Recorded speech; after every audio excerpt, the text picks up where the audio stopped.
రాష్ట్ర ప్రభుత్వం వ్యవహరిస్తున్న తీరుపై తిరువూరు నియోజకవర్గ వైసీపీ ఇన్ఛార్జ్ నల్లగట్ల స్వామిదాస్ తీవ్ర స్థాయిలో ధ్వజమెత్తారు. రాష్ట్రంలో గడిచిన 45 రోజుల్లో హత్యా రాజకీయాలు, ప్రభుత్వ ప్రైవేటు ఆస్తులను ధ్వంసం చేస్తున్నారని ఆరోపించారు. పవన్ కళ్యాణ్పై ప్రజలకు నమ్మకం ఉందని, ప్రభుత్వాన్ని ప్రశ్నించే గొంతుకగా ఉండాలని స్వామిదాస్ కోరారు. మరి మీరు ఏ లంకగా మారుస్తారు? ఇథియోపియా లాగా మారుస్తారా? లేకుంటే ఇంకొక ఆఫ్రికన్ నేషన్స్లో వెనకబడ్డ దేశాలలాగా మారుస్తారు? ఎట్లా మారుస్తారు? ఏం చేస్తారు? ఎక్కడ నుంచి తెస్తారు? మీ సోర్స్ ఆఫ్ ఇన్కమ్ ఏంటి? రిజర్వ్ బ్యాంకు నామ్స్ ప్రకారం మీరు ఎంత అప్పు తేగలరు? జైకో నుంచి తెస్తున్నారా? వరల్డ్ బ్యాంక్ నుంచి తెస్తున్నారా?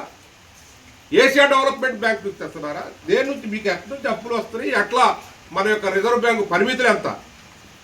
ఈ చెప్పాలి. ఆర్థిక మంత్రి కానీ లేకుంటే ముఖ్యమంత్రి చంద్రబాబు నాయుడు గారు బాగా అపార అనుభవజ్ఞుడు. ఈయనన్నీ కూడా చాలా బాగా చెప్తారు. వీరన్నీ కూడా ఆకాశంలో ఏదో నక్షత్రాలు చూసి చెప్పటం కాదు. ఇక్కడ మేము అడుగుతాం, వాస్తవాల మీద మీరు నడవాలి, వాస్తవాలను ప్రజలకు చెప్పాలి. వైట్ పేపర్ అంటూ ఏయో అబద్ధపు కళ్ళబొల్లి మాటలు చెప్తా ఉన్నారు. అది కాదు. మీ షెడ్యూల్ ఏది?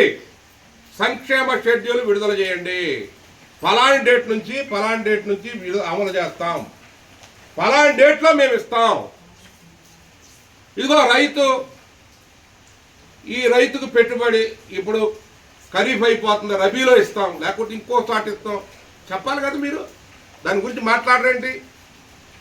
అదేవిధంగా ఇంకొకటి నేను అడుగుతాను, నిరుద్యోగులు 3,000 వస్తాయని ఒళ్ళు కొల్లయ్యేటట్టు మరి వాళ్ళంతా కూడా తిరిగి మీకోసం గెలిపించడానికి మీ అన్నీ కూడా మీరు చెప్పిన అబద్ధాలని నమ్మి మీ కూటమి కోట్లేశారు. సరే, కాపు నేస్తం ఎప్పటి నుంచి అమలు చేస్తారు? లేకపోతే కాపులకి ఏదో ప్రత్యేక